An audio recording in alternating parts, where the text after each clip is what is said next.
Settle in. Good afternoon. Thank you.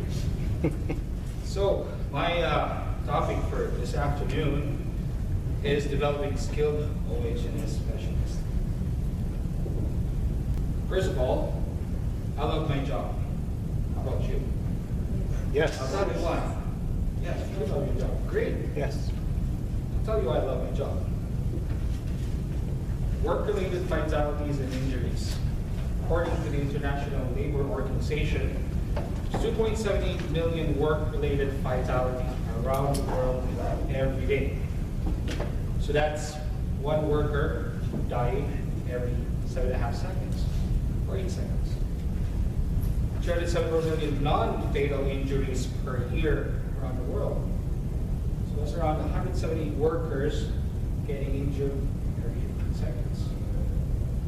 So if I stop for 7 seconds, that's one person dying, right? So our jobs, your job, my job, affects this in one way, shape, or form. So when you think about it, isn't that a worthwhile job? Maybe today I helped stop somebody from dying. That's one off right there. Maybe today I stopped somebody from getting injured. That's one. Taking away from that number. So over the course of these 2 days now, we've talked about employers, we've talked about the workers. Now let's talk about us, the safety people. Safety is an integral part of today's workplace. Everybody agree with that? Yes. Every industry you can think of has some shape of safety attached to it. So here's your safety. Like I said, every industry you can think of: aviation safety, construction safety, transportation safety, even safety research and all that, loss prevention, everything you can think of. Even the person walking your dog has some sort of safety procedure that he or she follows. So, what I'm going to talk about this afternoon is not something that's really new. It's out there. Like I said yesterday, I worked in different places, so I had the opportunity to sort of compare one country to another, one workplace to another. Like I said yesterday, I'm not a spy, maybe a safety spy taking down notes. Oh, this country's doing it this way, this country's doing it that way. But I will share with you my observations, what I've done up, and something I like. So, first step for developing our safety, our OH&S specialist, as I call them, is understand the role, scope, and function. Who knows exactly what their job is? Who among you, when you were young, you thought like, I want to be a safety person when I grow up. Plan for it, study for it, get myself ready. Anybody? I didn't. I wanted to be a lawyer. There you go. And I'm also a lawyer. Somewhat a lawyer. I am not, I'm not a traditional safety person.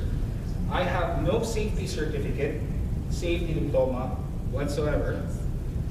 I was mentored into safety, although I have an engineering background, that sometimes helps with other stuff. But when I started, I haven't got a clue what I was doing. I started out as an operations engineer for a car plant back in the Philippines, and then I had the opportunity to work in the Middle East. They said, hey, we need a safety person that can work with computers. That was the requirement, work with computers. Somebody to do our reports, build systems, take care of our equipment. I said, hey, I can do that. But the safety part, I don't know. And he said, we'll teach you. Awesome. Signed up for a 6-month job, ended up there 4 years. So, understanding the role, scope, and function of safety. So we talked about standards for the last 2 days. I'm going to give you some more standards that are out there. So in order for our job to have any value. This is from ASSP, American Society of Safety Practitioners. To be valued at your organization and to improve its loss prevention program, your role as an OH&S specialist must be fully understood and empowered. This is only possible if standards for your role are in place. Anybody know of a standard that outlines what a safety person should do? No? Let's talk about the Singapore Accord. Not about that. When I started safety, like I said, I was mentored into it. There wasn't no program. My mentor, my manager said, take this course. We went out in the field. He showed me stuff. He crammed his life experiences to my head. And then said, okay, I'll do that. September 2017, I come across this. It's the Singapore Accord. What is it? It's sort of other safety organizations sitting down saying, hey, let's put a baseline on what a safety person is, or as they call it, an OH&S specialist. So you'll recognize some of the logos there: Board of Safety, Certified Safety Professionals, Canada, ASSE, ASP, US, Australia, so a bunch of other stuff. I got this from their presentation. I even saw WSO there, but I'm not sure. So anyway, a bunch of safety organizations sitting down saying, hey, let's do this. And how do standards start?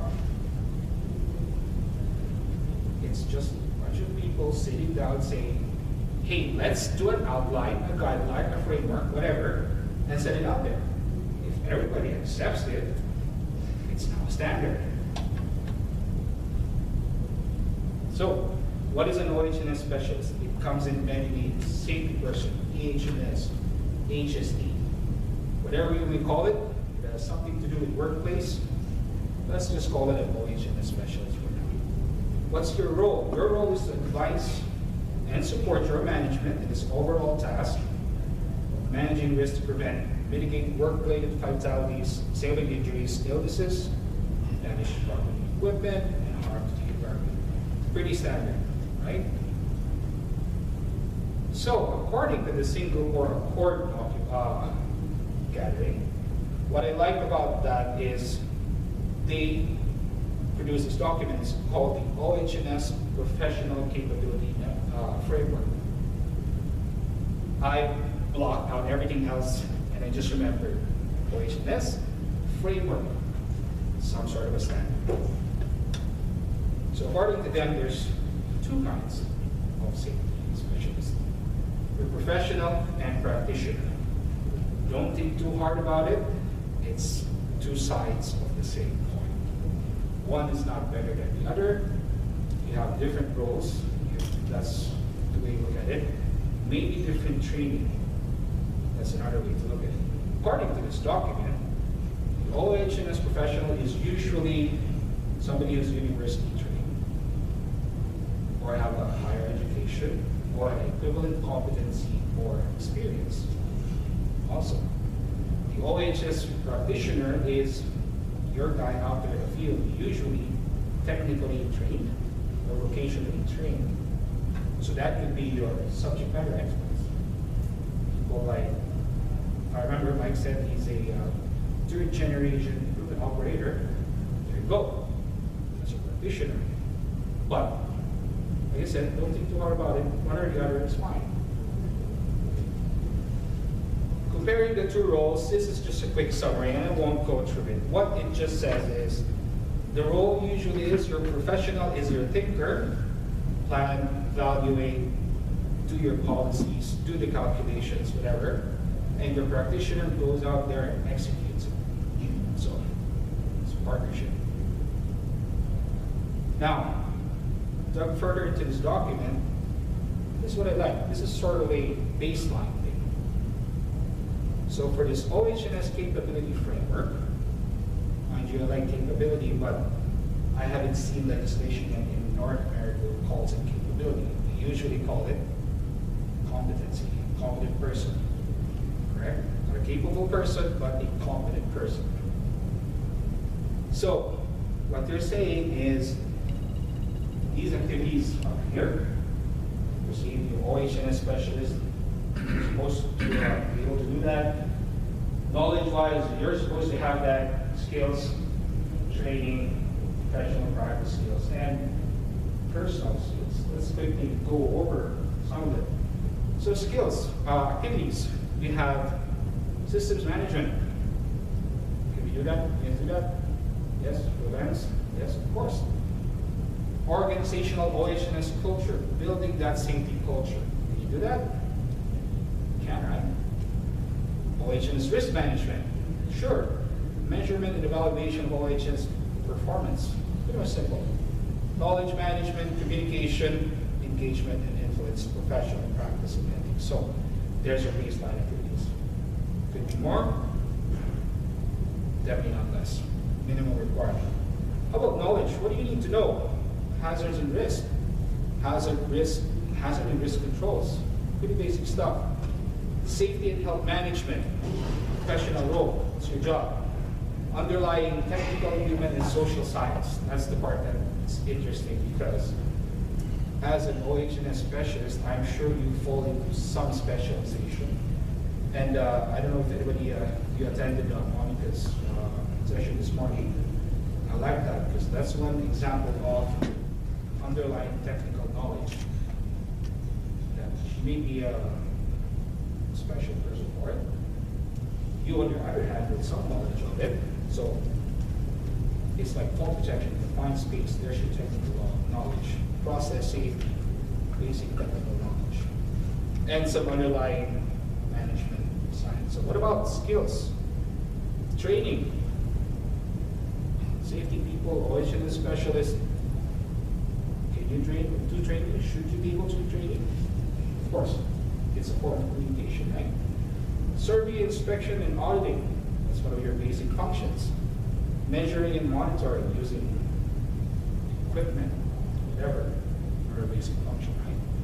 What about professional practice skills? Evidence-based practice, knowledge management, research, problem solving, and critical thinking. If I designed a guardrail that can withstand 200 pounds of force, can three guys weigh 150 pounds each sort of play around and really gets it? Yes, no, maybe. Problem solving skills, critical thinking. Evidence-based practice, document stuff, research stuff. The worst thing you can do as a safety person is what? Make up stuff. I think the rule is you need fall protection 12 feet. I'm not sure. So, worst thing you can do is make stuff up. Next time around, the workers will not believe you. You lose your credibility completely. Empowerment, mentoring. How many of you have mentors? I did. Yeah. How many of you are mentors?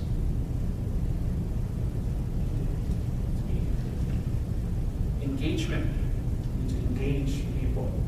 You've seen, I'll call them safety people. Let's get rid of the origins.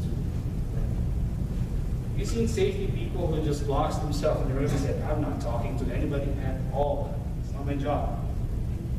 Well, it's sort of your job. You need to engage people. Leadership. Teamwork. Pretty normal, common. Negotiation. Conflict resolution.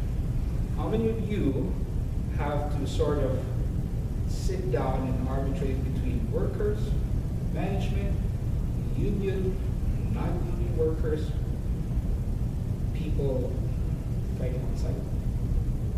Some sort of conflict resolution. Maybe some skills. Personal leadership, of course. Management, some management skills. Project management, when you are handling your safety budget and charge that, that's some sort of project management skill. Managing others. You have subordinates, yes, you need that. Professional practice, so that's pretty, that's the intangible part, so ethical practice. So I'm not going to get too much into that. So these are your baseline stuff according to this document. So, pretty simple, right? Does everybody have that? Yes, no, maybe. But you now have a comparison. Hey, I don't think I have enough of that. Maybe I'll work on it. So you're now developing yourself, your OH or your team. Anybody recognize what this is? It's a vessel. In case you can't read, it's too small. It says confined space. I want to get in there. What do I need to do? After testing, Testing, yeah. determine if it's a confined space or not. Yeah. Permit required. So, I'm going to give you two different points of view.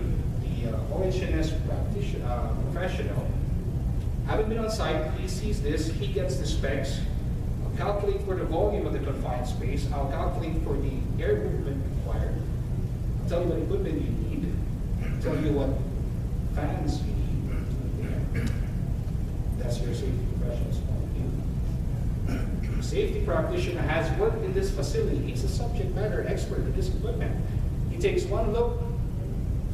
Yeah, 2 fans, get me this type of tester, get me this equipment, get me this PPE, give me a harness, give me a rescue equipment. That's from experience, right?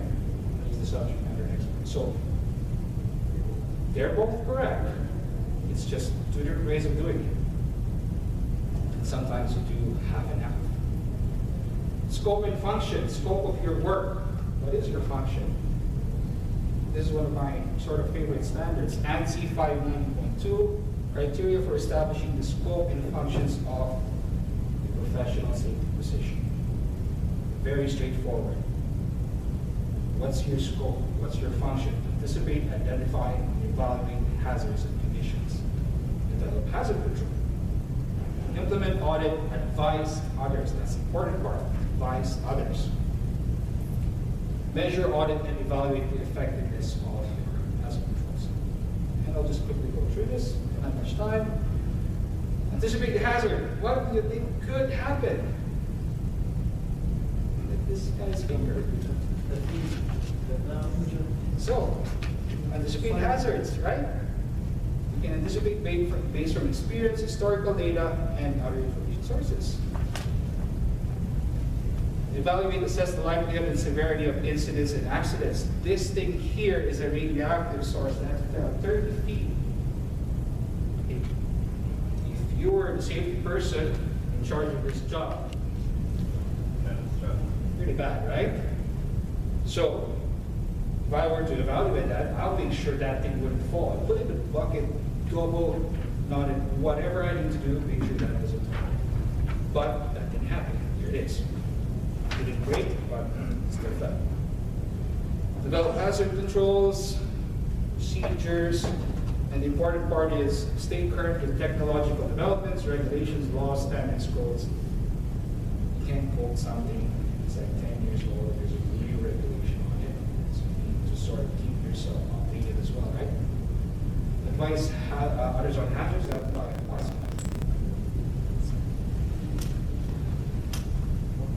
I'll give you a copy here. So I speed through it. Okay.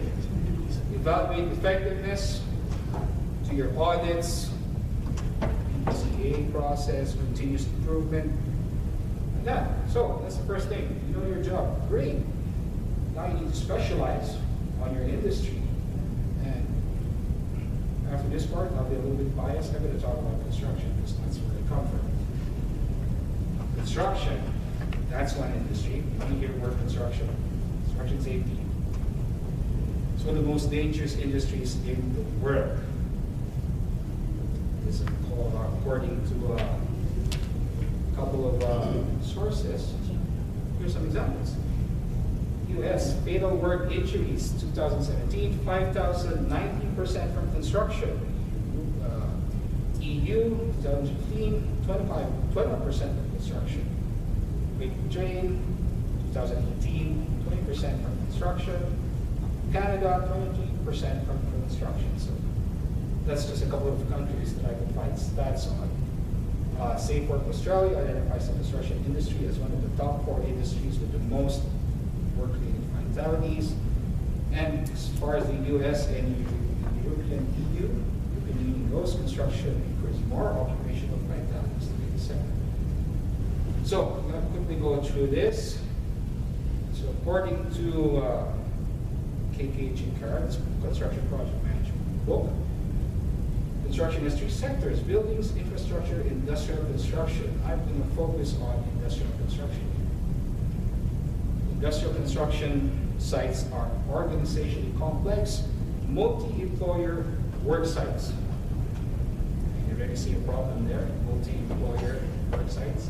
A lot of people working or not working together. That present numerous health and safety hazards, most of which could cause life-altering, disabling injury, or occupational fatality. And I say this because how many of you have been trained for your specific industry? Let's say for construction, and you're trained for specific construction safety. There's some out there, they're not complete. If you go to a project, say oil and gas, so you have different phases. Different phases correspond to different hazards. After you finish building a plant, go to pre-commissioning. How many of you have actually seen training on pre-commissioning safety? I haven't. How about commissioning safety? I haven't. You learn it along the way though. So, specialize in your industry. I'll give you a few examples. This is a spillway project, it's construction. There's a chart reading that. Manpower at peak, 40 people. Awesome. Manageable by, let's say, person 3. Yeah. This is in Kerr Lake, Alberta, Canada.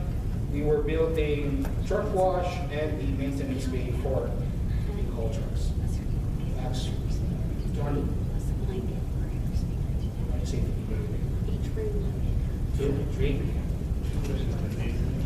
Yeah. Yeah. Gas plant, Northwest BC. Max manpower, around 500. You're going to see all sorts of potential hazards there. How do you manage safety? All safety people, maybe? Delegate, there you go. CNRL Horizon, Alberta. Our job scope was 1,800,000. 1,800. That's all we need. Multi-employer, yes. Multiple safety people, right? Saudi Arabia, Modern Aluminum Project, maximum manpower, 30,000. How do you manage your safety? 100 safety people, maybe. Okay. Saudi Kaya, peak manpower, 46,000. City. How do you manage your safety? So, in all of those photos I showed you, this structure remains true. It's a project, you have an owner, you have project management, you have multiple contractors, you have your safety people, practitioners, mostly working in this level, field, you have your OHS professional, upper echelons doing the planning, talking to the stakeholders, doing the studies and saying, hey, execute this on the field. So, it's a matter of role. Doesn't matter if it's 40 or 40,000, the structure sort of remains the same. What you do next is provide standardized training. Great, you know your job, you're specialized in an industry. Has anybody seen any standard training? Like, this is the standard we will follow. This is how we will train our safety people. Yes? No? Yes. Yes? In the military. Of course. Yeah. That's the only place it can happen. Of course. So let me introduce you to two standards. ANSI Z490.1. There's the latest version, 2006. Criteria for accepted practices in safety, health, and environmental training. A close cousin, CSA Canada. Z1001, occupational health and safety training. They're very similar because the collegiate version sort of mirrors the ADSE version. Pretty simple. It will just tell you how to manage your training program, how to develop effective training programs, do your learning objectives, stuff like that. How to deliver effective AHS training. It will even tell you what criteria you need for your trainers. Evaluating your AHS training. How do you evaluate your training? How do you word your exams, your assessments? It's all in there. Documenting and record keeping. It will even tell you how or what information you need to put in your certificate. What to record, not to record. And the last part is mentoring. This is one of the most important, if not the most important part of developing your OHS people. Mentoring is a partnership between less experienced mentee, which I was once, and a more experienced mentor, you,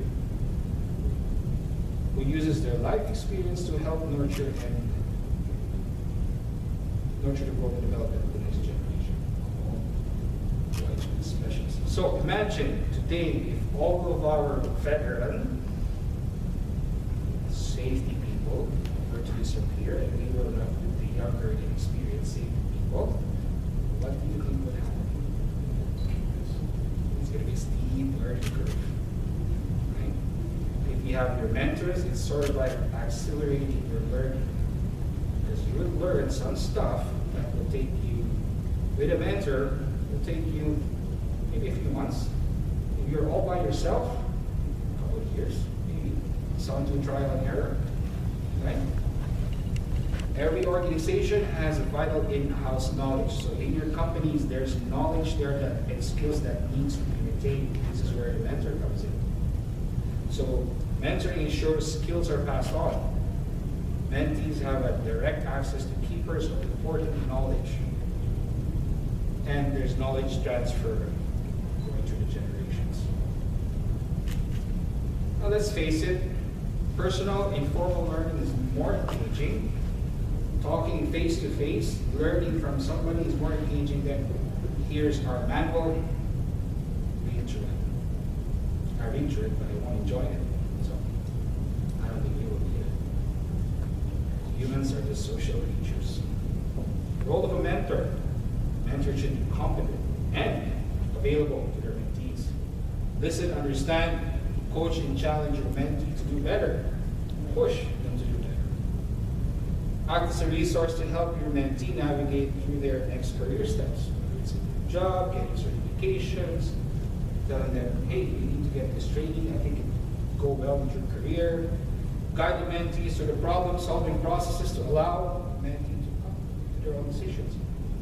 How many times do you guys get a call, or maybe one of your younger stage people saying, hey, I don't know what to do, can you help me out? Sure? Yeah? No? Nobody calls you? Constantly. And sometimes you don't give the answer right away. Sometimes you just guide them and let them come up with their own decisions. And of course, a lifeline. Everybody here has a safety lifeline. I don't know what I need, I can do next. I'm gonna call somebody and ask for help. I know that people like, hey Mike, there's regulators here and I don't know what they're looking for. Can you help me out? At the same token, I have people calling me, some of my students back in the Middle East saying, I haven't done this job before, this section of the task. Do you have something like to use the reference? Can you help me out? Sure.